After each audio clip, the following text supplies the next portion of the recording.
சங்கீதங்களின் புஸ்தகம் 65ஆம் சங்கீதம் 11வது வசனத்தில் தியானிக்க போகிறோம்.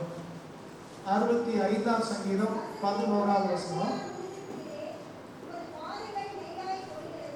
வருஷத்தை உம்முடைய நன்மையால் முடிசூட்டுகிறீர், உமது பாதைகள் நெய்யாய் பொழிகிறது. இந்த 65ஆம் சங்கீதம் சங்கீதக்காரர் அன்றைக்கு வாழ்க்கையின் அனுபவத்திலிருந்து அவர் எழுதுகிறார். 2023 முடிச்சிருக்கிறோம், 2024 வந்திருக்கிறோம். ஆண்டவரை அறிந்த பிள்ளைகளும் சரி, ஆண்டவரை அறியாதவங்களுக்கும் இந்த வருஷம் எப்படி இருக்குமோ அப்படின்னு பல கேள்விகள் நமக்கு இருக்கிறது. உதாரணமாய் டிவியில எல்லாம் பார்த்தீங்கன்னா நிறைய ஜோசிகாரன் வந்து சொல்லிட்டு இருக்காங்க 2024 எப்படி இருக்கும் அப்படின்னு.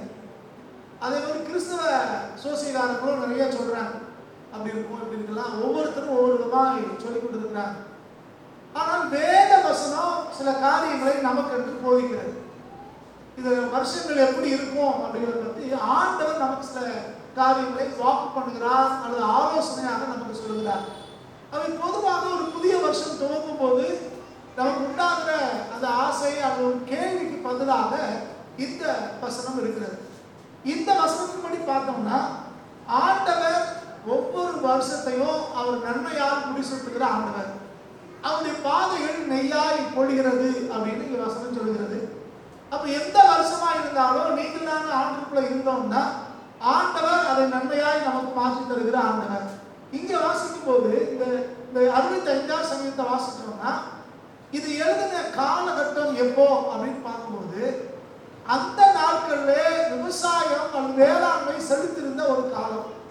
மக்களுடைய வாழ்க்கை எல்லாமே விவசாயத்தை அடிப்படையாக கொண்டு இருந்துச்சு. அவங்களுக்கு வருமானமே விவசாயம் தான். அப்படிப்பட்ட ஒரு காலகட்டம். அந்த நாட்கள்ல தான் இந்த 65ஆம் சங்கீதத்தை எங்க சங்கீதக்காரர் எழுதுகிறார். அவர் இந்த 65ஆம் சங்கீதத்தை வாசிக்கும் போது அன்றைக்கு இருந்த சில நன்மைகளை குறித்து அவர் பேசுகிறார். நீங்க 2வது வசனத்தை வாசித்தீங்கன்னா ஆண்டவருக்கு ஒரு பேர் வைக்கிறார், அவர் ஜெபத்தை கேட்கிறவர் அப்படின்னு சொல்லி. இது 65ஆவது சங்கீதம் ஆண்டவருக்கு ஒரு நன்றி செலுத்தி அல்லது விசுவாசத்தை அறிக்கையிடுகிற ஒரு சங்கீதம். அடுத்த வருஷம் என்னவா இருக்க போகிறது அப்படிங்கிறதை எதிர்பார்க்கிற மக்களுக்கு, அப்படிப்பட்ட எதிர்பார்ப்புள்ள மக்களுக்கு தேவன் பேசுகிற ஒரு சங்கீதம். இங்க சங்கீதக்காரன் ஆண்டவருக்கு சொல்லும்போது சொல்லுகிறார், ஆண்டவர் வருஷத்தை நன்மையால் முடிசூட்டுகிற ஆண்டவர். 2வது அந்த நன்மைகள் என்னங்கிறத தொடர்ந்து பட்டியலிட்டு வர்றார். அது 2வது வசனத்தை வாசிக்கும் போது இங்க வசனத்தை வாசிக்கிறோம், அவர் ஜெபத்தை கேட்கிறவர் அப்படின்னு. அப்ப தேவன் வருஷத்தை நன்மையால் முடிசூட்டுகிறாருன்னா எப்படிப்பட்ட நன்மை 2024 இருக்கும்? முதல் காரியம், தேவன் நம்முடைய ஜெபத்தை கேட்கிற ஆண்டவர். தேவன் நம்முடைய ஜெபத்தை கேட்கிற ஆண்டவர். ஆண்டவர் நம்முடைய ஜெபத்தை கேட்கிறவராக இருக்கிறார். இன்னைக்கு இது கேட்கிறது அப்படின்னா காதுல கேட்கிறது அப்படின்னு அர்த்தம் இல்லை. பல நேரங்களில் நினைக்கிறோம் ஆண்டவர் நம்ம ஜெபத்தை கேட்கிறாருன்னா நம்ம பேசுற சத்தம் ஆண்டவர் காதுல விழுதுன்னு நினைக்கிறோம். அது மாத்திரம் இல்லை. கேட்கிறது அப்படின்னா கேட்டு நமக்கு பதில் செய்கிற ஆண்டவர் அர்த்தம். நம்ம வீட்டுல சில பிள்ளைகள் சொல்லுவோம், போய் தண்ணி எடுத்துட்டு வா அப்படின்னு சொல்றோம். அந்த பிள்ளைகள் தண்ணி கொண்டு வரலன்னா நம்ம என்ன சொல்லுவோம்? நான் சொன்னது காத்துல விழுந்துச்சா அப்படின்னு கேட்போம். நான் சொன்னது கேட்கிறியா அப்படின்னு கேட்போம். அப்ப கேட்கிறதுன்னு என்ன அர்த்தம்? அதற்கு கேட்டு கீழ்ப்படுகிறது, அது செயல்படுகிறது என்று பொருள். சில பேர் சொல்லுவோம், அவங்க நான் சொன்னது அப்படியே கேட்பாங்க அப்படின்னு சொல்றோம்.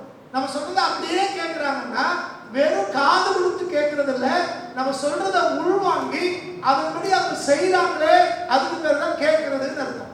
அப்ப இங்க சத்திய வசனம் நமக்கு என்ன போதிக்குன்னா, நம்முடைய தேவனாகிய கர்த்தர் நம்ம ஜெபம் பண்ணும்போது வெறுமனே காதுல மட்டும் கேட்கிற ஆண்டவர் அல்ல, ஆண்டவர் கேட்டு நமக்கு பதில் செய்கிற ஆண்டவர்.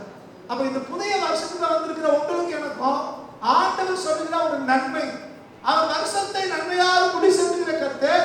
அவர் நமக்கு செய்யற முதலாவது நன்மை என்னன்னு பார்த்தோம்னா, நம்ம எப்ப ஜெபம் பண்ணாலும் சரி கர்த்தர் நம்முடைய ஜெபங்களை கேட்டு அவர் நமக்கு பதில் செய்கிற ஆண்டவர். நீங்க மனுஷன் நம்ம சொல்றது கேட்காம இருக்கலாம், மனுஷன் நமக்கு பதில் செய்யாம இருக்கலாம். இன்னும் சொல்ல போனா நம்ம சொல்வது சிலருடைய காதுல விழாம கூட இருக்கலாம். சில பேர் கேட்டு அதுக்கு பதில் செய்யாம போகலாம். ஆனா வேத வசனம் சொல்லுகிறது, கர்த்தர் நம்முடைய புதிய வருடங்களை அவர் நன்மையாக முடிசூட்டுகிறாருன்னா நம்ம ஜெபத்துக்கு முதல்ல அவர் கேட்டு பதில் தர்றாருன்னு அர்த்தம். அப்ப 2024ல நம்முடைய ஜெபங்கள் எதுவும் வீணா போக போறது இல்லை. நம்ம ஒருபோதும் சோர்ந்து போக வேண்டிய அவசியமும் இல்லை. நம்ம என்ன தேவைனாலும் சரி கர்த்தருடைய முகத்தை நோக்கி பார்க்கும்போது ஆண்டவர்கிட்ட கேட்கும்போது அவர் நம்ம ஜெபத்திற்கு அவர் பதில் செய்கிற ஆண்டவர். இது முதலாவது காரியம் நாம் வாசிக்கிறோம். அடுத்து 3வது வசனத்துல வாசிங்கன்னா அக்கிரம விஷயங்கள் என்மேல் மிஞ்சி வல்லமை கொண்ட போது ஆண்டவர் நம்முடைய மீதுகளை நிவர்த்தியாக்குறார்னு சொல்றார். என்ன சொல்றாருன்னா 2வது வசனத்துல கர்த்தர் ஜெபத்தை கேட்கிறவர் அப்படின்னு சொன்னவர், நீங்க 3வது வசனத்துல அவர் சொல்றாரு அவர் நம்முடைய அக்கிரமங்களை நிவர்த்தி செய்கிற ஆண்டவர், நம்முடைய பாவங்களை நிவர்த்தி செய்கிற ஆண்டவர். பொதுவா புறஜாதி மக்கள் ஆண்டவர் அறியாதவங்க, ஆண்டவர் அறிந்த பிள்ளைகள் மீது சொல்ற ஒரு குற்றச்சாட்டு என்ன அப்படின்னா, இவர்கள் ஆண்டவர் ஆண்டவருவாங்க, எல்லாம் தப்பு செய்வாங்க, தப்பு செஞ்சுட்டு வந்து துணிகரமா தப்பு செஞ்சுட்டு வந்து சபையில உட்கார்ந்து ஆண்டவர்கிட்ட மன்னிப்பு கேட்பாங்க, பாவ மன்னிப்பு கேட்காங்க அப்படின்னு தெளிவாக புரிந்து கொள்ளணும். துணிகரமான பாவங்களுக்கு என்னை விலக்கி நீக்கிறாங்கன்னா இப்படி ஜெபம் பண்றாங்க. ஆனா இங்க அவர் சொல்ற காரியம் வேற காரியத்தை சொல்ற. உங்களுக்கு புரியுற மாதிரி சொல்லணும்னா, இன்னைக்கு நம்ம வீட்டுல வாஷிங் மிஷின் இருக்கு, எவ்வளவு அழுக்கான துணியை போட்டாலும் நல்லா துவைச்சு எடுத்துடுறோம், அதுக்கு நல்ல சோப்பு பவுடர் வச்சிருக்கோம், அதுக்கு சோப்பு வச்சிருக்கிறோம், நம்முடைய வஸ்திரங்களை அழுக்கான வஸ்திரங்களை அதை வச்சு துவைச்சிடறோம். யாராவது ஒரு பிள்ளை ஒரு பையன் எங்க அம்மா நல்லா துவைச்சிருவாங்க, எங்க அழுக்கலாம எங்க அம்மா துவைச்சிருவாங்க, காரணம் வீட்டுல சோப்பு இருக்குது அப்படின்னு சொல்லிட்டு சாக்கடையில போய் விழுந்தாலோ அந்த மண்ணுல புரண்டாலோ அம்மா நல்ல பிள்ளை அப்படின்னு அவங்கள மெச்சிக்குவாங்களா? என்ன செய்வாங்க? சோப்பு இருக்கிறது உண்மை, சோப்பு பவுடர் இருக்கிறது உண்மை, வாஷிங் மிஷின் இருக்கிறது உண்மை, அதுக்காக அந்த பிள்ளை போய் மண்ணுல போய் அழுக்காக்குறது எந்த பெற்றோரும் விரும்புறது இல்லை. அப்படி போய் புரண்டா 2 சாக்கு தான் எடுத்துட்டு வருவாங்க.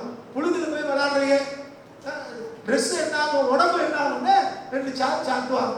இதுதான் அறிந்து செய்தவர்களுக்கு அநேக அப்படிங்கிறது. நீங்க வேகம் நமக்கு போதிக்குது, இஷ்டப்படியெல்லாம் வாழ்ந்துட்டு ஆண்டவரே மன்னிப்பு அப்படின்னு மன்னிப்பு கேட்கறது இல்லை. இங்க சொல்லப்பட்ட காரியம் நம்மளை அறியாம செய்யற காரியங்கள், புரியாமல் செய்யற காரியங்கள், ஏதோ தவறு நடந்து விட்டது, நம்ம அறியாமல் நம்மளை அக்கிரமங்கள் மிஞ்சி விட்டது அப்படின்னா கர்த்தர் மன்னிக்கிறாங்க. அறிந்து செய்யறது இல்லை, அறியாமல் செய்யறவங்களை தான் வேதம் சொல்கிறது. கல்வாரி சிலுவையிலே ஆண்டவர் சிந்தின ரத்தம் சகல பாவங்களுக்கும் நம்ம நீங்களாக்கும், எந்த சந்தேகமும் இல்லை.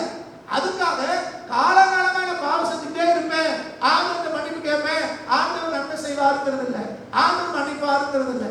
நம் மனம் திரும்பின பிள்ளைகள் கவனமா இருக்கணும். பிசாசுக்கும் பாவத்துக்கும் ஒருபோதும் இடம் கொடுத்து விடக்கூடாது. சரி, முதல் காரியம் தேவன் செய்கிற நன்மை, அவர் ஜெபத்தை கேட்கிறவர். 2வது இங்க வாசிக்கிறோம், அவர் நம்முடைய அக்கிரமங்களுக்கு நீங்களாக்கிறவர், நம்மை மன்னிக்கிற ஆண்டவர். அடுத்து 4வது வசனத்துல வாசிங்க.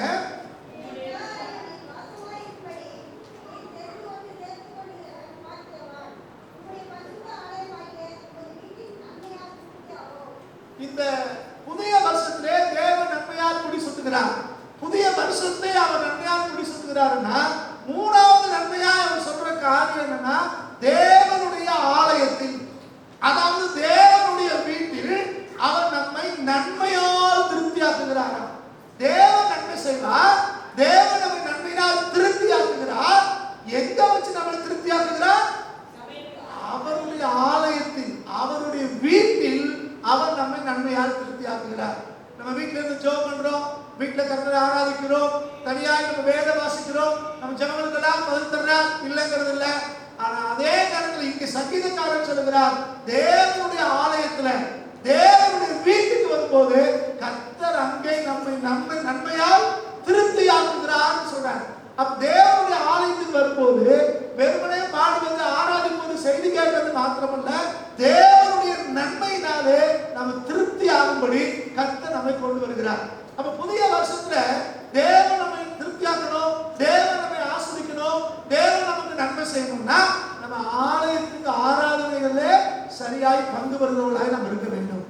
ஆராதனையில வச்சுதான் கர்த்தர் நம்மை திருப்தியாக்குகிறார். இன்னைக்கு 4வது வசனத்துல வாசிக்கிறோம். அடுத்து 5வது வசனம் வாசம்னா வாசிங்க. 5வது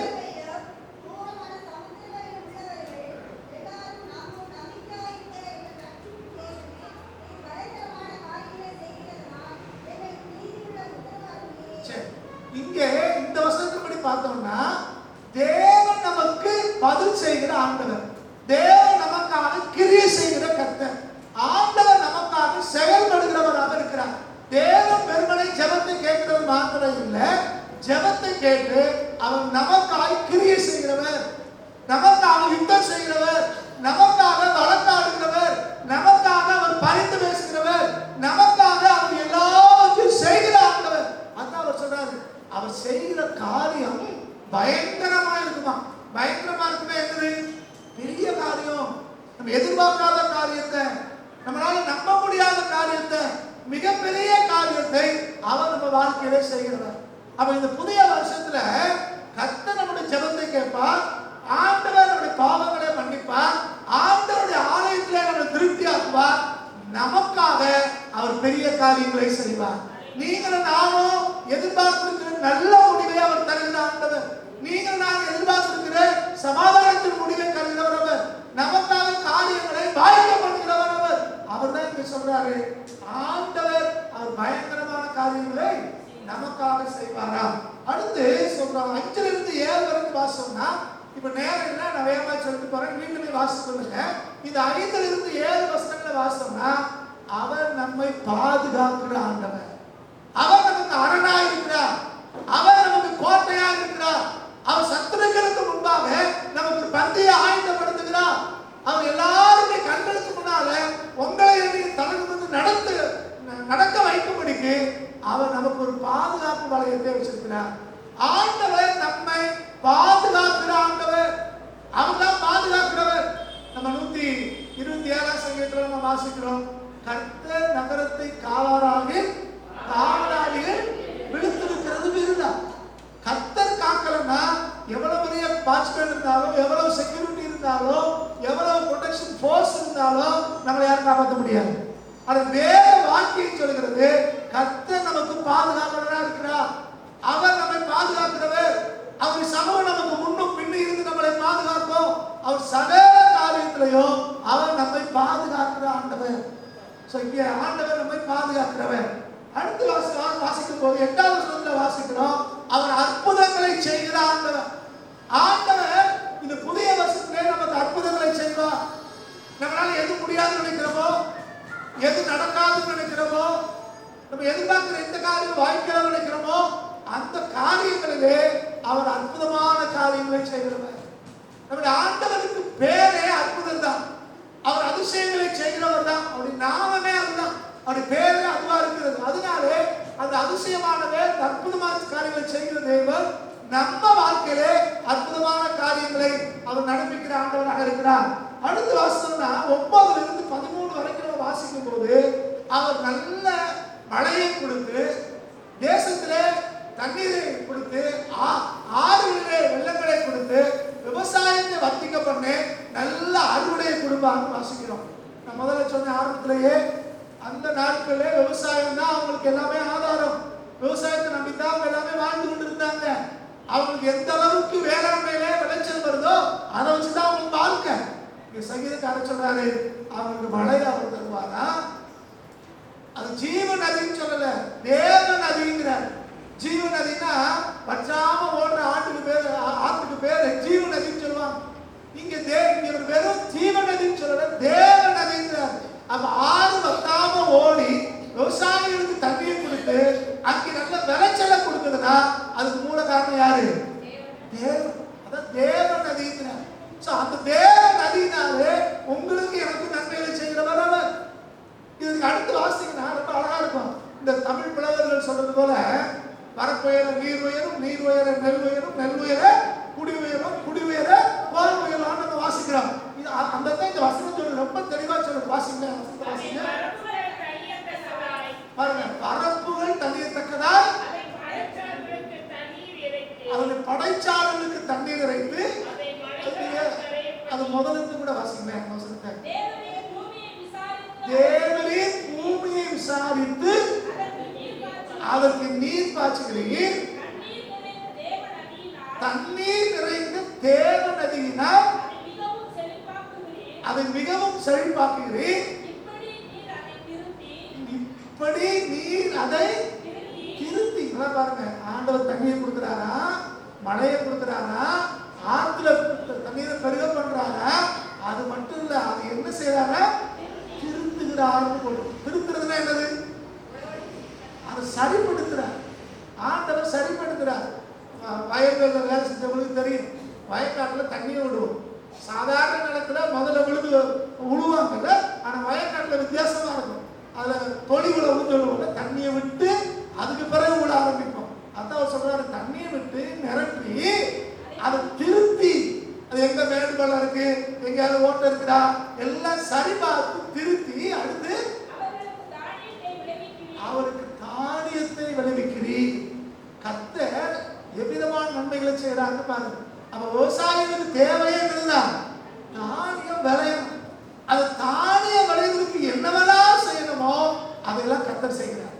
அப்ப புதிய வருஷத்தை அவர் நன்மையாக நிரப்புகிறார், முடிசூட்டுகிறார். அப்படின்னா தேவன் நமக்கு என்ன தேவையோ அது எல்லாம் செய்கிறார். நிறைய காரியங்களை வாசிக்கிறோம். அப்ப இந்த புதிய வருடத்துல தேவன் இவ்வளவு காரியத்தை நமக்கு செய்கிறார். சரி, திரும்ப வசனத்தை வாசிப்போம். 65ஆம் சங்கீதம் 11ஆம் வசனத்தை.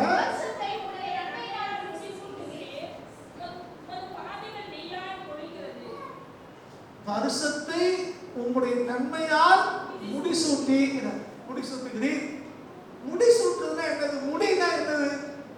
முடினா கிரீடம், தலையில வைக்கிற கிரீடம்.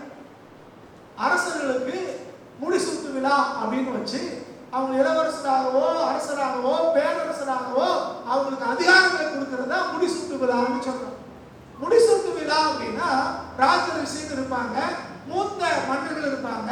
அவங்க இளைய தலைமுறையை அந்த பொறுப்புக்கு கொண்டு வந்து விழாவை எடுத்து தலையில அந்த கிரீடங்களை வச்சு அவங்களை கொண்டு போய் சிங்காசனத்திலே அந்த அரியாசனத்திலே அவங்களை உட்கார வச்சு கையில செங்கோலை கொடுத்து இந்த நாட்டில் அதிகாரம் வைக்கிறதுன்னு சொல்லி அறிக்கையிடுறாங்களே, அதிகாரப்படுத்துறாங்களே, அதான் முடிசூட்டுறது. இங்கே வேதம் சொல்றது, ஆண்டவர் புதிய வருஷத்தை நன்மையால் முடிசூட்டுகிறார். முடிசூட்டுகிறார். இப்போ நம்ம நாட்டில் இப்போ மன்னர்கள் இல்லை. இப்போ ஜனாதிபதி, பிரதமர், முதலமைச்சர், கவர்னர் இருக்காங்க. இவங்களுக்கு பதவியேற்பு விழான்னு வச்சிருக்காங்க. இந்த பதவியேற்பு விழால பிரதமருக்கு ஜனாதிபதி பதவி பிரமாணம் செய்து வைக்கிறார். முதலமைச்சருக்கு கவர்னர் பதவி பிரமாணம் செய்து வைக்கிறார். ஜனாதிபதிக்கு உச்ச நீதிமன்ற நீதிபதி பதவி பிரமாணம் செய்து வைக்கிறார். இப்படி மனுஷர்கள் தங்கள் அதிகாரத்துக்கு ஏற்றபடி, தங்கள் பதவிக்கு ஏற்றபடி அடுத்தவர்களுக்கு முடிசூட்டுகிறார்கள், அதுக்கு பதவி ஏற்க வைக்கிறார்கள். அவங்களுடைய குறிப்பிட்ட கால அளவு வரைக்கும் பிரதமரா 5 வருஷம் 5 வருஷம் ஒரு குறிப்பிட்ட காலம் இருக்கிறது. மனுஷராலே பதவி ஏற்றவர்கள், முடிசூட்டப்பட்டவர்களுக்கு குறிப்பிட்ட கால அளவு தான் அதிகாரம். ஆனா இங்க வேதம் சொல்லுகிற, சங்கீதக்காரன் சொல்லுகிறார், வருஷத்தை நன்மையால முடிசூட்டுகிறவர் யாரு? கர்த்தர் செய்கிறார். உங்களுக்கு எனக்கும் முடிசூட்டுவர் யாரப்போ? கர்த்தர் முடிசூட்டுகிறார், ஆண்டவர் முடிசூட்டுகிறார். அப்ப இந்த அதிகாரத்திற்கு கால அளவு கிடையாது. கர்த்தர் எப்படி நித்தியமானவரோ அதுதான் நித்திய ஆளுகையை தேவன் உங்களுக்கு எனக்கு கொடுத்திருக்கிறார். அப்ப இந்த 2024 வருஷங்கிறது தேவன் உங்களை என்னையும் முடிசூட்டுகிற ஒரு வருஷம். தேவன் உங்களை என்னையும் ஒவ்வொரு வருஷத்துக்கும் நுழையும் போதும் நன்மையால் முடிசூட்டுகிறார். அப்ப முடிசூட்டுறாங்கன்னா முடிசூட்டப்பட்டவர்கள் யாரு? அரசர்கள். அப்ப நீங்கள் நான் யாரு? யோசிச்சு பாருங்க. பல நேரங்கள் நம்ம எப்படி யோசிக்கிறோம்? அடிமைகளாக, தேவராளர்களாக, கூலி வேலை செய்யறவர்களாக நம்ம நினைச்சுக்கிறோம். ஏதோ சம்பளத்துக்கு வேலை செய்யறோம் நம்ம நினைக்கிறோம். ஆனா சங்கீதக்காரன் சொல்லுகிறார், நீங்கள் நானும் முடிசூட்டப்பட்டிருக்கிறோம்.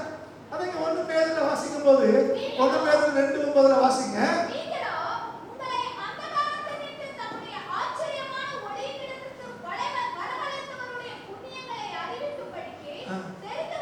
தெரிந்து கொள்ளப்பட்ட சந்ததியாயும் ராஜரீகமான ஆசாரிய கூட்டமாயும் பரிசுத்த ஜாதியாயும் அவருக்கு சொந்தமான ஜனமாகும். ஆண்டவர் ராஜாதி ராஜா, நம்ம அவருக்கு சொந்தக்காரங்க. அப்ப நம்மளும் யாருங்க? அந்த ராஜ பரம்பரையில வந்தவங்க. அது மாத்திரமல்ல, தனிப்பட்ட ரீதியில சொல்கிறார், ஆண்டவர் உங்களை என்னையோ ராஜரீகம் செய்யும்படி தேவன் அழைத்திருக்கிறாரா. அப்ப நீ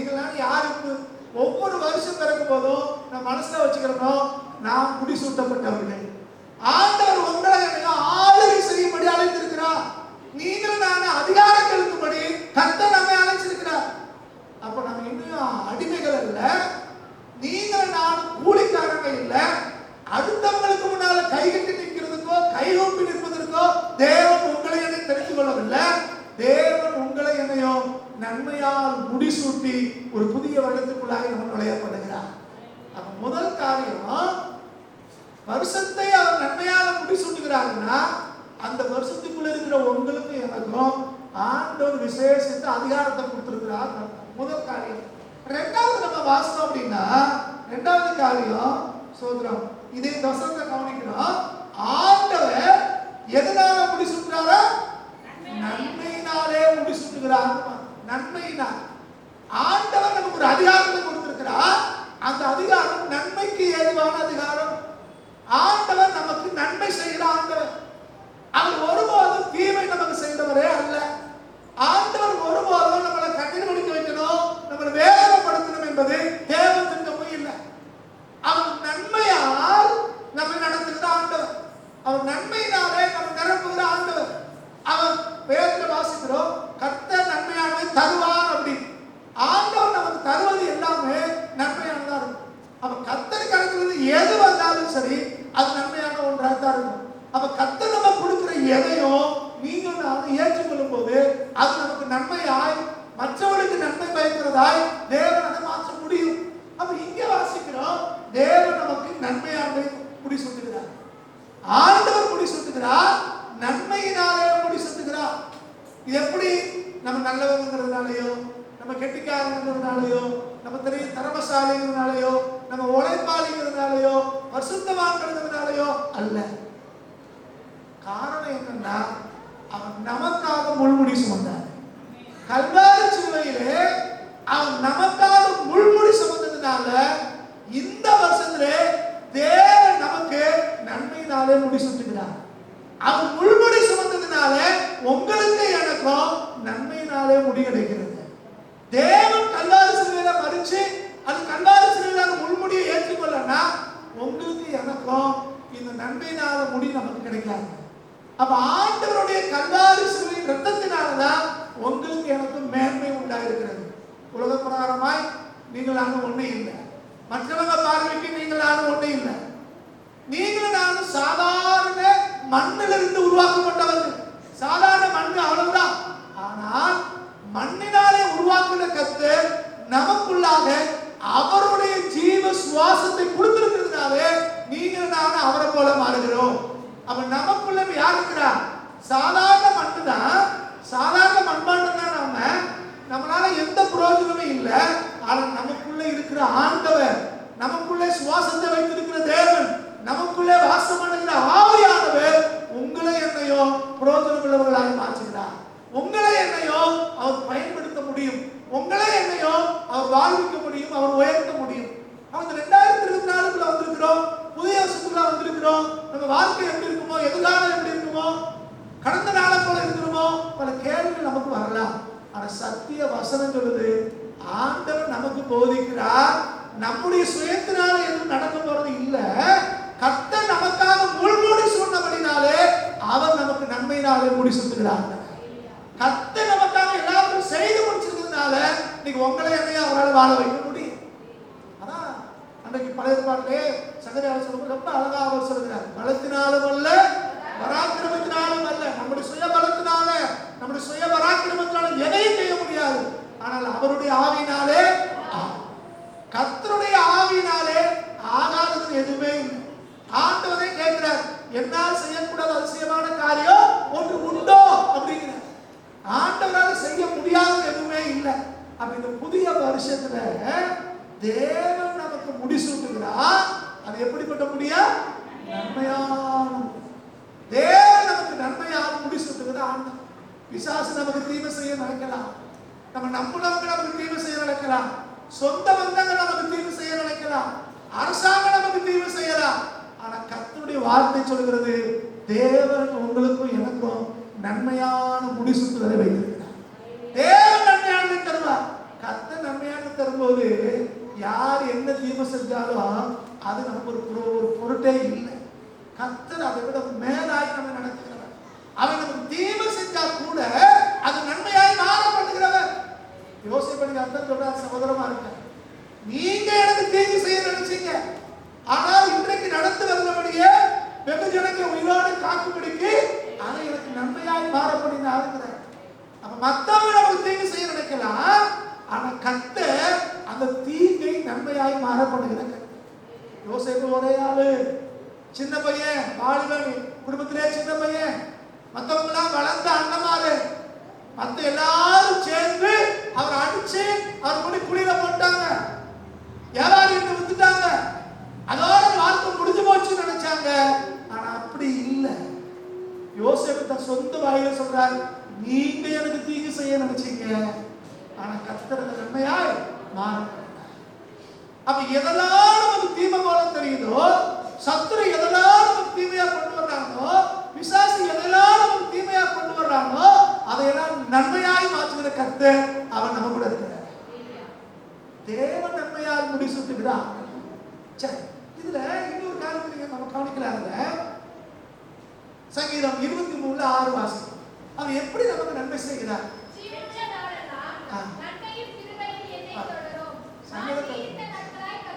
சங்கீதக்காரர் சொல்றாரு, ஜீவனுள்ள நாளலாங்கிற. ஏதோ 2024 மட்டும் இந்த வசனத்தை வாசிங்கன்னா 65 சங்கீதம் 11 வாசிக்கும் போது 2024 நன்மையால் முடிச்சுட்டு போடல, வருஷத்தை நன்மையால் முடிச்சுட்டு சொல்றாரு. அப்ப ஒவ்வொரு வருஷத்தையுமே கர்த்தர் நன்மையால் முடிச்சுட்டுகிறார். ஒவ்வொரு வருஷமும் புது வருட ஆராதனையில வாக்குத்தத்தம் அப்படின்னு வசனத்தை சொல்லிட்டு அதோட வசனம் முடிஞ்சு போச்சுங்கிறது. ஜீவனுள்ள நாளெல்லாம் இந்த வேத வசனம் நம்ம வாழ்க்கையில வாழ்க்கை. கர்த்தருடைய வசனங்கிறது இந்த பூமியில நம்ம இருக்கிற வரைக்கும், அது கர்த்தர் வர்ற வரைக்கும் நமக்கு நன்மை செய்து கொண்டேதான் இருக்கும். அதுதான் வேத வசனம், அதுதான் சர்வ வல்லமை உள்ளது. இந்த வேத வசனம் தான் உங்களை என்னை வாழ வைக்கும். இந்த வேத வசனம் தான் உங்களை என்னை விடுவிக்கும். இந்த வேத வசனம் தான் உங்களை என்னை உயர்த்தும். இந்த வேத வசனம் தான் நம்ம எல்லா வச்சுக்கு எல்லாமா இருக்கு. இந்த வேத வசனம் தான் நமக்கு சொல்லுது, என் ஜீவனுள்ள நாளெல்லாம் நன்மையும் கிருபையும் என்னை தொடரும். தொடர்ந்து என்ன இருக்கும்? நமக்கு பின்னால வந்து நம்ம அதை தேடி போக வேண்டியது இல்லை, அது நம்மளை தேடி வரும். அதான் வேத வசனம். நன்மையும் கிருபையும் என்னை தொடரும். அது தொடர்ந்து அவர் சொல்றாரு பாருங்க, நான் கர்த்தருடைய வீட்டிலே 65 சங்கீதத்துல அவர் என்ன சொல்றாரு? உம்முடைய வீட்டிலே அப்படின்னு.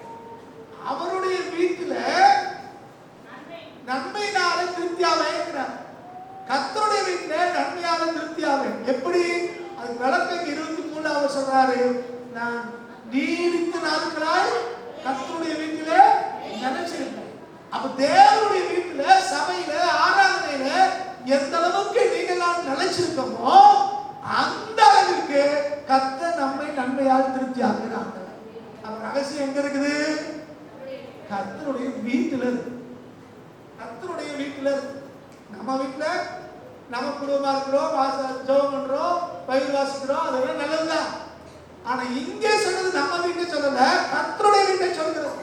அப்ப யார் கர்த்தருடைய வீட்டிலே நீடித்த நாட்களா நினைத்திருக்கிறார்களோ அவங்கதான் அந்த நன்மையாலே திருப்தி ஆகிறவர்கள். அவங்களுக்கு தான் ஜீவனுள்ள நாளெல்லாம் நன்மையும் கிருபையும். கர்த்தருடைய வீட்டுல அசட்டையா இருந்தோம்னா, கர்த்தருடைய வீட்டுல முக்கியத்துவம் கொடுக்கலன்னா, இதுக்கு பதில் வேற என்னெல்லாமோ தொடரும். அப்படிதானே? பேய் தொடரும், பிசாசு தொடரும், வியாதி தொடரும், டாக்டர் தொடருவாரு, வக்கீல் தொடருவாரு, யாராவது தொடர முடியுமோ அவங்களாம் தொடருவோம். ஏன்? நம்ம எங்க இல்ல? கர்த்தருடைய வீட்டுல. கர்த்தருடைய வீட்டுல இருந்தோம்னா கர்த்தர் நமக்கு நன்மையானதை செய்கிறார். நன்மையினாலே நம்ம திருப்தி ஆகிறார். சங்கீதக்காரன் சொல்றாரு, தேவனுடைய ஆலயத்துல நான் வாசல் படியில தங்கி இருப்பதே விரும்புகிறேன். வாசல் படியில உட்காந்துட்டே இருக்கேங்கிறாரு. அது எனக்கு ரொம்ப இஷ்டம். யோசிச்சு பாருங்க, ஆண்டவருடைய சமூகத்துல ஏதோ புல்பிட்ல, மேடையில, ஆறாவது நேரத்துல சொல்லல, எங்க? அப்ப வாசப்படியில கூட என்ன இருக்குது? சில நாளைக்கு நான் கவனிப்பேன், ரோட்ல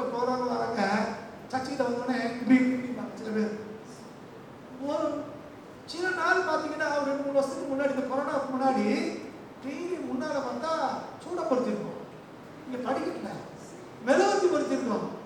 யாரா செய்யறான்னு பார்த்தா ஒரு நாள் எப்படியாவது கண்டுபிடிச்சோன்னு பார்த்தேன். ஒரு அம்மா ஸ்கூலுக்கு பிள்ளைய ஆண்டு ஸ்கூலுக்கு கூட போற அம்மா வந்து பதப்பியா மெழுகுவர்த்தி பொருத்தி அப்படியே கையெழுத்து கொடுத்து போகும். அப்புறம் ஒரு நாள் பார்த்து, அம்மா நீ மெழுகுவர்த்தி பொருட்கள ஒன்றும் இல்லை, நல்லா வெளிச்சம் இருக்குது, இங்கெல்லாம் மெழுகுவர்த்தி தேவையில்லை, கரண்ட் இருக்குது, லைட் இருக்குது, சூரிய ஒளி இருக்கு, நைட்லையும் பகலையும் இங்கே வெளிச்சம், இந்த மெழுகுவர்த்தினால ஒன்றும் ஆகப்படுறது இல்லை, மனசுல வெளிச்சம் வேணும், அது இயேசு ஒருத்தர் தான் அவனுக்கு கொடுக்க முடியும், அவன் வாழ்க்கையை மாற்றுவாரு அப்படின்னு சொன்னோம். அந்த அம்மா சொல்லுது, ஐயா எப்படி இருந்தாலும் கோயிலுக்குள்ள வந்தா நல்லதானையா, கோயிலுக்குள்ள வந்தா அவர் புண்ணியம் கிடைக்கும்ல, கோயிலுக்குள்ள வந்தா என் பிள்ளை நல்லா படிப்பாம்ல, அதான் டெய்லி ஸ்கூலுக்கு போகும்போது இங்க வந்துட்டு நான் வேடிக்கை போறேன். ஒரு ஜாலியா இருக்குது. அவன் செய்கிற செய்கை தவறா இருக்கலாம், ஆனா அவன் நம்பிக்கையை யோசிப்பாரு. தேவ சமூகத்துக்கு வந்தா, ஆலயத்துக்கு வந்தா என்ன கிடைக்குமா? நல்லது கிடைக்கும். சங்கீதக்காரர் சொல்றாரு, நான் வாசற்படிக்கு காத்திருக்கிறதை விரும்புகிறேன். நம்ம எப்படி இருக்கிறோம்? நம்மள பல பேருடைய வாழ்க்கை எப்படின்னா, ஞாயிற்றுக்கிழமை எந்த வேலையும் இல்லைன்னு சர்ச்சைக்க வரும். புரியுது நினைக்கிறேன். கல்யாணம் இல்லை, பால்காட்சி இல்லை, வேற சொந்தக்காரங்க வரலை, அப்படின்னா மட்டும்தான் எங்கேயா வருவோம்? சர்ச்சைக்கு. சர்ச்சைக்கு வர்றது எப்போ? வேலை இல்லைன்னா வருது. நம்ம வாழ்க்கையை அப்படி வச்சிருக்கோம். சங்கீதக்காரர் வித்தியாசமா பேசுறா, நல்லா புரிந்து கொள்ளணும். சங்கீதக்காரர் சாதாரண ஆள் இல்லை, அரசன், சமஸ்த இஸ்ரவேலுக்கும் பேரரசன். அவர் சொல்றாரு, உங்களுடைய ஆலயத்தின் வாசல்கள் தங்கியிருப்பதையே வட்டிக்கட்டில் உட்கார்ந்து இருக்கிற விரும்புறேன், அதைத்தான் நான் வேண்டுகிறேன். ஒரு பெரிய அரசனுக்கு அந்த நோக்கம் இருக்குது. கேரளா மாநிலத்துல உம்மன் சாண்டி ஒரு முதலமைச்சர் இருந்தார். சமீபத்தில் தான் அவர் இறந்துட்டார். அவர் எப்ப அவர் பெந்தகோஸ்தே வைக்க போறாரு, எப்ப ஆலயத்துக்கு போனாலும் சரி, முன்னால வந்து செருப்பு கட்டி போடுவோம்னா வாசல்ல படிக்கட்டுல, அது முன் வாசல்ல சைடுல செருப்பு போடுற இடத்துல செருப்பை ஒதுக்கி வச்சுட்டு படிக்கட்டுல உட்காந்துருக்காரு. எதுன்னு கேட்டா, பின்னால உட்காந்து ஆளுங்க பேசுவாங்க செய்வாங்க. இங்க முன்னால நேரடியாக எதை கேட்கலாம்? வசனத்தை கேட்கலாம். பாஸ்ட் பேசுற வார்த்தை நேரடியா விடும். அது இந்த இடத்துல யாரும் உட்கார மாட்டாங்க, ஒரு தொந்தரவும் கிடையாது. நான் சாந்தி நல்லா உட்காந்துருக்கேன் வாசப்படியில அப்படின்னு நடக்கலாம் உட்காந்து கேட்கிறேன். யாரு? முதலமைச்சர். முதலமைச்சர் கேட்கிறார். நம்ம மிஞ்சி மிஞ்சி போனா கட்டடிக்கிட்டு இருக்கோம், தீப்பெட்டி ஓட்டுறாரு, கட்ட ஓட்டுறாரு, கணக்கு எழுதுறாரு. நம்ம என்ன நினைச்சிட்டு இருக்கோம்? ரொம்ப பெரிய ஆள் மாதிரியும், ஏதாவது நேரம் கிடைச்சா மட்டும் என்ன செய்வோம்? அதுதான் அவங்களுக்கு நமக்குள்ள வித்தியாசம். ஏன் கர்த்தரை உயர்த்தினா? கர்த்தருடைய சமூகத்து மேல இருந்து வாஞ்சி. ஏ சங்கீதக்காரர் தான் சொல்றாரு, மான்கள் நீரோடைய வாஞ்சித்து கதறுகிறது போல. மானுக்கு தாகம் எடுத்தா என்ன செய்யும்? எங்கடா நீரோட இருக்கு, எப்படி போய் தண்ணியை குடிப்போம், எங்க போனா நம்ம தாகம் தீரும்னு அது நீர் ஓடை மேல வாஞ்சித்து கதறினாப்போ என்னுடைய ஆத்மா உண்மையே வாஞ்சித்து கதறுதுங்கிற. நான் திரும்ப ஞாபகப்படுத்துகிறேன், இதை சொல்றவங்க எல்லாம் சாதாரண ஆட்களே இல்லை, பேர் அரசர்கள் சொல்றாங்க. 24 மணி நேரமும் வேலையில இருக்கிறவங்க சொல்றாங்க. ரொம்ப பிஸியா இருக்கிற மக்கள் சொல்றாங்க, நான் உண்மை மேலதான் வாஞ்சியா இருக்கேன், என் ஆத்மா எப்பயோ உண்மையே தேடுது. நீ நம்ம யோசிச்சு பாருங்க. வேலைக்கு போயிட்டு வந்தோடனே அலுப்பா இருக்குன்னு படுத்துடுறோம். காலையில எந்திரிச்ச உடனே லேட்டா இருந்துச்சுக்கோம், வேலைக்கு போகணும்னு ஓடிடுறோம். அப்ப எப்பதான் ஆண்டவரை தேடுறது? ஞாயிற்றுக்கிழமையோ பெரும்பாலும் வர்றதில்லை. அப்புறம் எப்படி தேவனுடைய ஆசீர்வாதத்தை நம்ம பெற முடியும்? யோசிப்பாங்க. நீங்களும் நானும் ஆண்டுடைய பிள்ளைகள் என்றால், ஆண்டவரை தேடுறவங்க அப்படின்னு சொன்னா அவருடைய சமூகத்தை தேடுறவங்களாய், ஆராதனையில வாஞ்ச உள்ளவங்களாய், ஆலயத்திலே வாஞ்ச உள்ளவங்களாய் நீங்கள் நானும் எந்த அளவுக்கு இருக்கோமோ அந்த அளவுக்கு தான் கர்த்தர் உங்களை ஆஸ்வதிக்க முடியும். முதல் ஆராதனையில சில ஐயாமார் சில காரியம் சொல்லிட்டு இருந்தாங்க. எதுக்கு முதல்ல வரேன்? எனக்கு என்ன சந்தோஷம்னா, எப்படியாவது ஒரு ஆராதனைக்கா வாரீங்களே, அந்த அளவுக்கு சந்தோஷம். காலையில முதல் ஆராதனைக்கு வராங்க, எங்க போயிருப்பாங்க? அங்கங்க நம்ம அங்க போயிருப்பாங்க. நேரத்தில் வழியில் ஊருக்கு போனேன், பஸ்ஸுக்கு போனேன் அப்படின்னு. எப்படியாவது எந்த விதத்திலேயாவது ஆலயத்துக்கு வருகிறோமே, அதுதான் ரொம்ப முக்கியம். சொல்ற வார்த்தை புரியுதா? ஆராதனையை கொண்டு வச்சு தேவனை ஆராதிச்சு அந்த வார்த்தையை கேட்கும் போதுதான் இந்த நன்மை உங்களுக்கு எனக்கு உண்டாகும். முதல்ல தேவன் உங்களை என்னையோ ஆளுகை செய்தவளா நன்மை செய்கிறார், நன்மையாலே அவர் முடிசூட்டுகிறார். மூன்றாவது ஒரு காரியம் வசனத்தில் ஞாபகப்படுத்த விரும்புகிறது, அவர் யாருடைய நன்மை தருகிறார்? உம்முடைய நன்மை.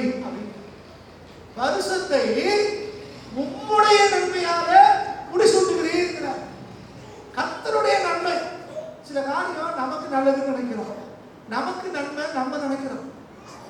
ஆனா நமக்கு எது நன்மை என்று கர்த்தர் இருக்கிறாரோ அதுதான் உண்மையான நன்மை. நாம விரும்புகிறதோ நாம எதிர்பார்க்கிறதோ நம்ம அறிவு கேட்டியவரை தான் இருக்கும். அது பல நேரங்களில் தவறாகிறதுக்கு வாய்ப்பு இருக்குது. ஆனா கர்த்தர் ஒரு நன்மை நமக்கு செய்வாருன்னா அதுதான் நமக்கு பூர்த்தியானது, திருப்தியானது, அதுதான் நம்ம சரியான வழியில் நடத்தக்கூடியது. தேவன் ஒருபோதும் நமக்கு தீமை செய்கிறவர் அல்ல. அவர் எப்படி நமக்கு நன்மை தான் செய்வாரு. அந்த நன்மையை கர்த்தர் செய்வாரானால், அவருடைய திட்டப்படி அவருடைய சித்தத்தின்படி செய்வாரானால் அது நமக்கு மேன்மையானதா இருக்கும். வேதத்தை வாசிக்கிறோம், மனுஷனுக்கு செம்மையாய் தோன்றுகிற ஒரு வழி உண்டு. மனுஷனுக்கு எப்படித்தான் தோணும்? நல்லா தான் தோணுது. ஆனால் அது முடிவோ மரணம், அழிவு, மரணம். பல நேரங்கள்ல நம்ம இப்படி செஞ்சா நல்லா இருக்கும், அப்படி நடந்தா நல்லா இருக்கும், இது நன்மை அது நன்மை நினைக்கிறோம். ஆனா நம்முடைய விருப்பத்தை விட, நம்ம சித்தத்தை விட தேவ சித்தம் தான் உயர்ந்தது, அதுதான் மேலானது. அவர் நம்ம வாழ்க்கையில் என்ன செய்யறாரோ அதுதான் நமக்கு பூர்ண நன்மையை, சரியான நன்மையை கொண்டு வரும். ஆதியிலே ஆண்டவர் வானத்தை பூமி சிருஷ்டித்தார், சகலத்தை உருவாக்கினார், சிருஷ்டித்தார். ஆதாம் ஏவாளையும் உருவாக்கினார். உருவாக்கிட்டு அவங்கள்ட்ட சொன்னாரு, விளக்கப்பட்ட இந்த மரத்தினுடைய கனியை நீ புசிக்க வேண்டாம்னு சொல்லிட்டாரு. ஒரு மணியை ஒதுக்கி வச்சுட்டாரு, ஒரு மரத்து கனியை புசிக்கக்கூடாதுன்னு சொல்லிட்டாரு. ஏன்னா கர்த்தருக்கு தெரியும் யாருக்கு எது நன்மை அப்படின்னு. ஆனா சாத்தான் உள்ள புகுந்து ஏவாளிடத்துல பேசி அந்த சந்தேகத்தை கொண்டு வர்றான். வேதம் சொல்லுது, அது பார்வைக்கு இன்பமா இருந்துச்சு, பார்க்கிறதுக்கு எப்படி இருக்குதா? சாத்தான் தூங்கி விட்டான். சாத்தானுடைய வார்த்தையை கேட்ட உடனே கர்த்தர் எதை விலைக்கு வச்சாலோ அது ஏவாளுக்கு எப்படி தெரியுது? பார்வைக்கு இன்பமா இருக்கிறது. பார்வைக்கு இன்பமா இருந்ததுனாலதான் இன்னைக்கு வரைக்கும் பாவம் உலகத்துல இருக்கு. பல நேரங்கள் இப்படித்தான் நம்ம என்ன செய்யறோம்?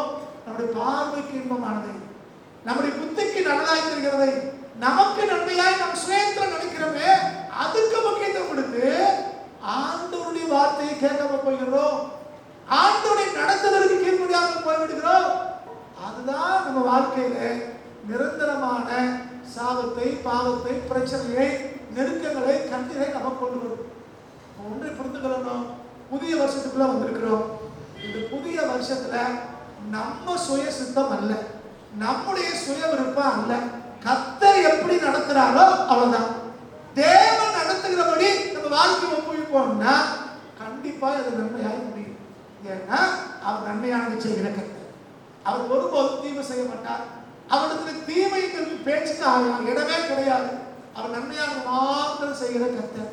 அப்போ ஆண்டவர்கிட்ட விட்டு கொடுத்து, ஆண்டவரே உண்மை நன்மை எனக்கு செய்யுங்க அப்படின்னா அவர் நம்ம சரியாக நடத்துவார். அப்ப தேவ சித்தம் அறிந்து, தேவ திட்டம் அறிந்து நீங்கள் அதை செயல்படணும். அதுதான் இந்த வருஷத்துடைய நோக்கமா இருக்கணும். மோசே ஒரு ஜெபம் பண்ற, உங்களுடைய சமூகம் செல்லாத எந்த இடத்திற்கும் என்னை கொண்டு போகாது.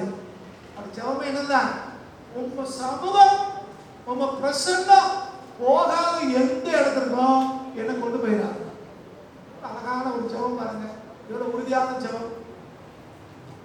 பகல்ல மேகஸ்தம்பம் வந்தா எல்லாத்தையும் தூக்கிட்டு கிளம்பணும்.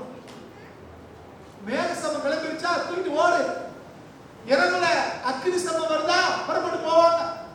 மேகஸ்தம்பம் இல்ல, அக்னி ஸ்தம்பம் இல்லையா, இருக்க இடத்துல அப்படியே உட்காந்துருவாங்க. இதுதான் தேவனாலே நடத்தப்படுகிற காலம். நீங்க நம்ம எப்படி இருக்கோம்? மேகஸ்தம்பம் வரல, நீ நிறைய இடத்துல செய்யற மாதிரி புகையை போட்டு என்ன செஞ்சிருவான், எனத்தையாவது செஞ்சிருவோம். ஆண்டவர் வந்துட்டா அப்படின்னு. சமீபத்தில் கேள்விப்பட்டேன், சென்னையில் ஒருத்தர் சோகத்தை ஒத்தக்கல், புத்தனாருக்கு தெரியும், அந்த கண்ணாடி செங்கல், நாங்கள் ஒத்தக்கல் செங்கல் அப்படி சர்ச்சில் கட்டி வச்சுட்டு, அன்னைக்கு அப்போஸ்தலர்கள் எல்லாரும் ஜெபம் பண்ணாங்க. அப்ப அஸ்திவாரம் அசைந்தது. அதுபோல இப்ப நம்ம ஜெபம் பண்ண போறோம், இந்த சுவர் இடியும் அப்படின்னாங்க. சொல்லிட்டு மியூசிக் போட்டு அடி அடின்னு அடிச்சு என்னென்னோ பண்ணிருக்காங்க. சுவர் விழல. சிமெண்ட் நிறைய போட்டாரா என்ன தெரியல, விழல. கடைசிக்கு தோத்திரம் தோத்திரம் போய் அப்படியே இந்த கொசத்தை வச்சு ஒரு இடி இடிச்சாங்க. அப்பதான் விழுந்துச்சாரு. அவங்க சொல்றாரு, இப்படி பைத்தியக்காரன் நாட்டில் இருக்காங்க அப்படின்னு. இதெல்லாம் எங்களுக்கு மாம்சத்திலே நம்ம செய்யற காரியம். புரிந்து கொள்ளுங்கள், இதெல்லாம் நாடகத்துக்கு நல்லா இருக்கும், ஜனங்களுக்கு முன்னால் நல்லா இருக்கும். ஆனா தேவ சமூகம் அதை அங்கீகரிப்பதில்லை. தேவன் எதை அங்கீகரிக்கிறார்? தேவ சித்தத்தின்படி நீங்கள் இருக்குமா? உள்ளான மனுஷங்களே தேவன் இருக்கிறாரா? நம்ம ஆவியிலே கர்த்தருக்கு இடம் கொடுக்கிறோமா? தேவன் திட்டத்துக்கு ஒப்பு கொடுக்கிறதுக்கு நம்ம ஆயத்தமா இருக்குமான்னு பார்க்கணும். நமக்கு எதெல்லாம் சாதகமா இருக்கோ அதெல்லாம் ஆமென் ஆண்டவரே அப்படின்னு. கொஞ்சம் விருப்பத்துக்கு மாறா கர்த்தர் சொல்றாருன்னா, இது எப்படி ஆண்டவரே, இது சரியில்லையே, நம்ம ஆண்டவருக்கே புத்தி சொல்லணும். அப்படிதானே? கொஞ்சம் பேர் நம்ம ஆண்டவரோட ஞானி நினைச்சுக்கிறோம். ஆண்டவர் நம்ம யார் நினைக்கிறோம்? பெரிய ஆள் நினைக்கிறோம். அப்படி அல்ல ஆண்டவரே, இல்ல அந்த மாதிரி தான். அப்படி அல்ல ஆண்டவரே. வேதத்தின்படி பார்த்தோம்னா இந்த அப்படி அல்ல ஆண்டவரெல்லாம் கதைக்கு வந்தவர். நீங்களும் நானும் ஆண்டவருடைய பிள்ளைகள் அப்படின்னா கர்த்தர் என்ன சொல்றாரோ அதுக்கு அப்படியே கீழ்ப்படினோம்னா மாறணும். நமக்கு நல்லா தெரியும். அந்த நாட்கள்ல மரியாளா இருக்கட்டும், சகரியாவா இருக்கட்டும், கிதியோனா இருக்கட்டும், மோசையா இருக்கட்டும், எல்லா தேவ மனுஷரை எடுத்துப்பாங்க. கர்த்தர் சொல்லும் போது சரி முதல்ல யாரும் கேட்கல. அன்னைக்கு இந்த சூழ்நிலையை யோசித்து பார்த்தாங்க. அதனால எப்படி ஆகும்னு தான் கேட்டாங்க. ஆனாலும் இதோ நான் ஆண்டவருக்கு அடிமைன்னு யார் விட்டு கொடுத்தாங்களோ அவங்களத்தான் கர்த்தர் வைத்திருக்கிறார், அவங்களத்தான் கர்த்தர் பயன்படுத்தி இருக்கிறார். அப்ப நீங்க என்ன நடந்தாலும் சரி, தேவ திட்டம் தேவ சிந்தைய வாழ்க்கையின் வசம் நடக்குதுயா. இந்த 2024 தேவன் அவருடைய நன்மை மட்டும் தான் செய்யணும். நான் என் சுய விருப்பத்துக்கு எதையும் செய்ய மாட்டேன், கர்த்தர் நீங்க செய்யுங்க என்று ஆண்டவர் ஒப்பு கொடுத்து நம்ம வாழ்க்கையை அமைச்சுக்கிட்டோம் அப்படின்னா கர்த்தர் நம்மை செம்மையான வழியில நடத்துவார். தேவன் நம்மை சரியான வழியில நடத்துவார். ஒருபோதும் யாருக்கு கையெழுந்த விட மாட்டார். ஒருபோதும் யாரையும் சார்ந்திருக்க வேண்டிய அவசியம் இல்லை. கர்த்தர் நம்மை செம்மையாய் நடத்துவார். அதுதான் வேதம் நமக்கு போதிக்கிறது. கர்த்தர் நமக்கு போதிக்கிறார். அப்ப நன்மை எங்கிருந்து தான் வரும்? கர்த்தரிடத்துல தான் வரும். அத்தனை யாக்கோபு அதான் சொல்றாரு, நன்மையான எந்த ஈவும் பூரணமான எந்த வரமும் பரத்திலே உருவாகி ஜோதியின் பிதாவிடத்திலிருந்து இறங்கி வருது. அப்ப நமக்கு நன்மை வரணும்னா எங்கிருந்து மட்டும்தான் வர முடியும்? பரத்திலிருந்து தான் வரணும். பரத்திலிருந்து தான் வரணும்.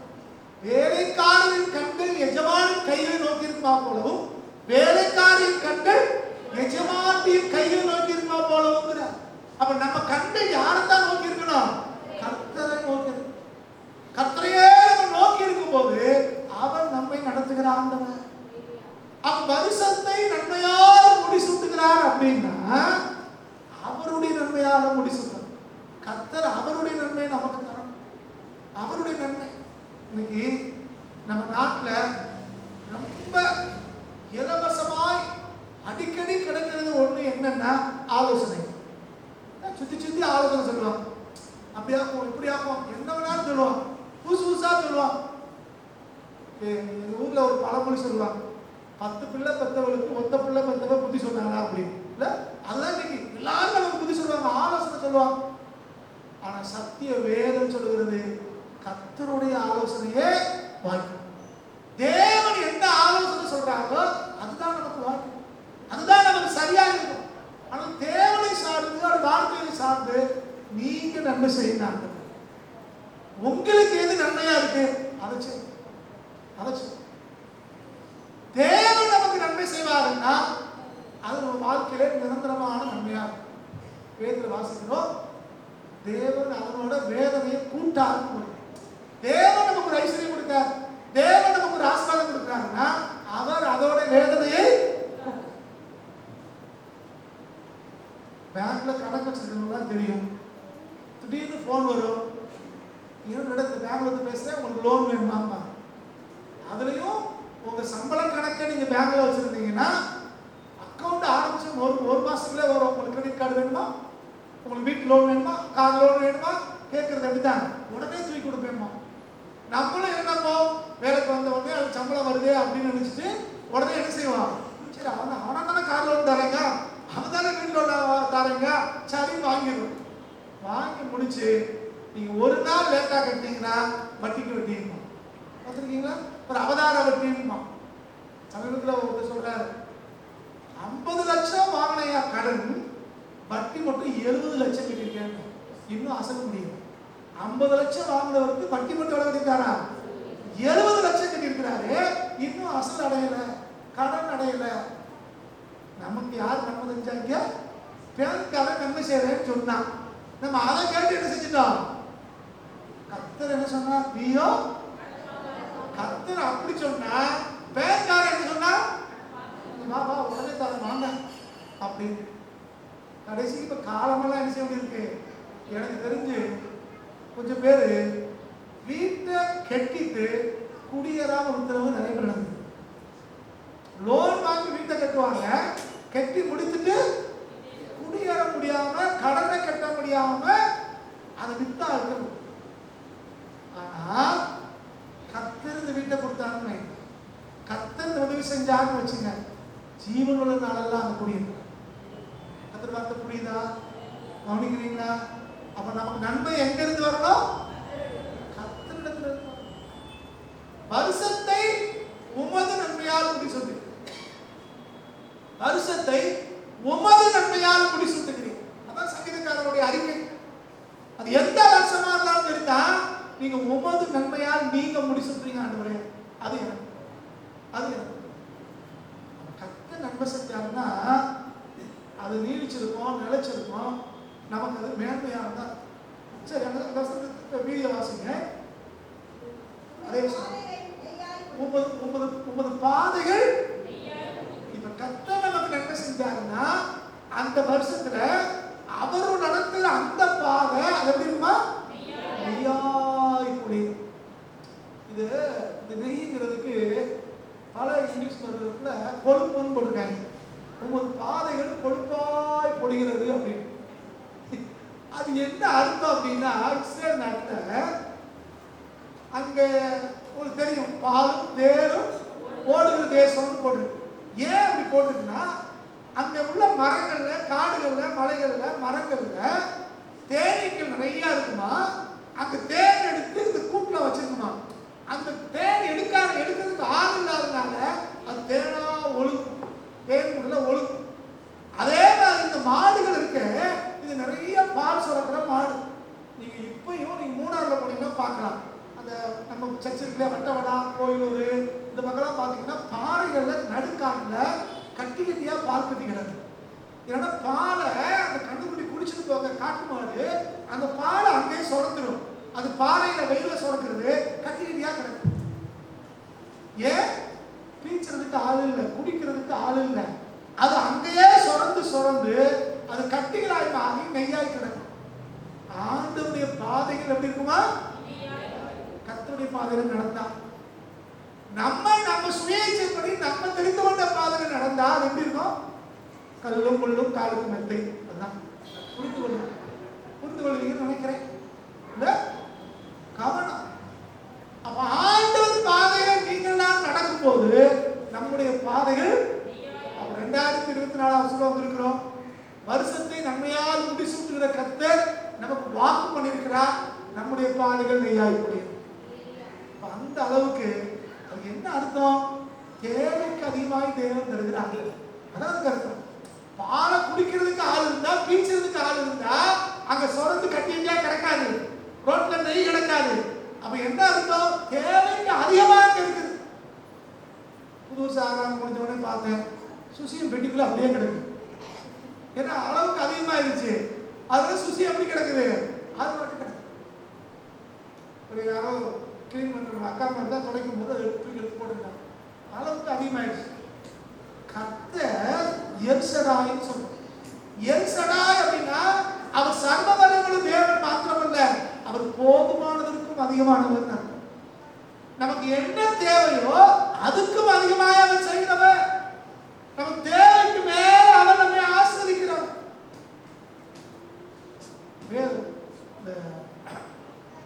அவர் நன்மையால் நம்மை பாரம் சுமத்துகிறது போடு. ஆண்டவர் எப்படி நம்மளை பாரப்படுத்துறாரா? நன்மையினால் பாரப்படுத்துகிறாங்க. அப்ப இந்த 2024 கர்த்தருக்குள்ள நீங்கள் நான் எடுக்க வேண்டிய தீர்மானம் என்னன்னா, எனக்கு நன்மை வேண்டுமானால் அது கர்த்தரிடத்திலிருந்து தான் வரணும். கர்த்தருடைய பாதையில் நான் நடக்கணும். அவர் அப்படி கர்த்தருடைய பாதையில் நடக்கும்போது, கர்த்தரையே நான் சார்ந்திருக்கும் போது அவரையே சார்ந்திருக்கும் போது அவர் என்னை ஆளுகை செய்தவராய் மாற்றுகிறார். அவர் எனக்கு நன்மை செய்கிறார். அந்த நன்மை அவரிடத்திலிருந்தே நமக்கு வரும். அவருடைய பாதையில நடந்தோம் அப்படின்னா அந்த பாதை நெய்யாய் போகும். நம்ம சுய இச்சை இல்லை, நம்ம சுய விருப்பம் இல்லை, எல்லாம் ஆண்டவர் பார்த்துக்கோங்க. நம்ம என்ன நினைக்கிறோம்? எத்தனை காலம் தான் அப்படி காத்து கிடக்கிறது? மற்றவங்களோட ஒப்பிட்டு பார்க்குறோம். மற்றவங்க பேசுறாங்க, மற்றவங்க செய்யறாங்க, எல்லாரும் ஒப்பிட்டு பார்த்துட்டு நம்மளும் அவங்கள மாதிரி மாறிடணும் அல்லது நம்ம முன்னேறிடணும் அப்படின்னு நினைச்சிட்டு பல நேரங்களே நம்ம சுய வழியை தடுக்கிறோம், குறுக்கு வழியில போக நினைக்கிறோம். இது நமக்கு ஆசீர்வாதத்துக்கு பதிலாக வேதனையை கொண்டு வரும். கர்த்தருடைய பாதையில போனோம்னா அது நமக்கு நெய்யாய் பொழியும். கர்த்தருடைய வழியில நம்ம நடக்க ஆரம்பிச்சோம்னா அவர் நமக்கு தீபத்தை முன்னால் கட்டிட்டே போவார். அப்படி வசனம் நம்ம செம்மையாய் நம்ம நடத்தும். அதுக்கு ஆண்டவருடைய கரங்களை நம்மளை விட்டு கொடுப்போம்.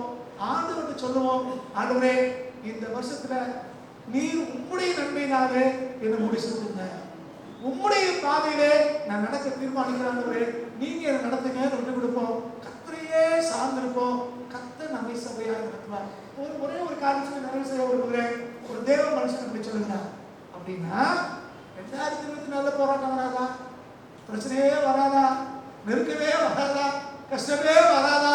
அப்படின்னா ஒரு பக்தன் சொல்றாரு, கரடு முரடான கற்கள் உள்ள பாதையில் கர்த்தருடைய நடக்க பண்ணினா, புரியுதா? கரடு முரடான கற்கள் உள்ள பாதையில் தேவன் நம்மை நடக்க பண்ணினா நம்முடைய பாதங்களுக்கு அவர் வலிமையான கனமான செல்வம் தருவார். புரியுதா? அதாவது கஷ்டம் வராதுன்னு இல்லை, போராட்டம் வராதுன்னு இல்லை, நெருக்க வராதுன்னு இல்லை, வரலாம். அந்த வழியாய் கர்த்தர் நடத்தினாருன்னா நம்ம நடக்கிற பாதை கரடு முரடா இருக்கும்னா நம்ம காலுக்கு என்ன தருவாரா? பிரதமான செல்வம் தருவார், நல்ல சுல்பம் தருவார். இதுதான் ஆண்டவர் நமக்கு செய்கிறது.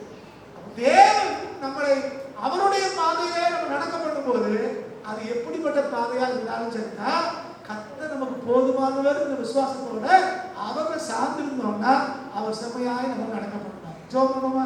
இருக்கிற கர்த்தர் முகத்தை நோக்கி பார்ப்போம். நம்முடைய ஆண்டவர் பேசுகிற ஆண்டவர் நம்மளோட கர்த்தர் பேசியிருக்கிறார். தேவனுடைய கரங்களே நம்மளை விட்டு கொடுப்போம். தேவன் தகலத்தை நேர்த்தியாய் செய்கிற ஆண்டவர். அவர் அதனது காலத்தில் சகலத்தை நேர்த்தியாய் செய்கிற கர்த்தர். அவருடைய கரங்களை விட்டு கொடுக்கலாம். புதிய வருஷத்துல முதல் ஞாயிற்றுக்கிழமைகளை கடந்து வந்திருக்கிறோம். 2024 முதல் ஞாயிற்றுக்கிழமையில கர்த்தருடைய முகத்தை நோக்கி நம்ம பார்ப்போம்.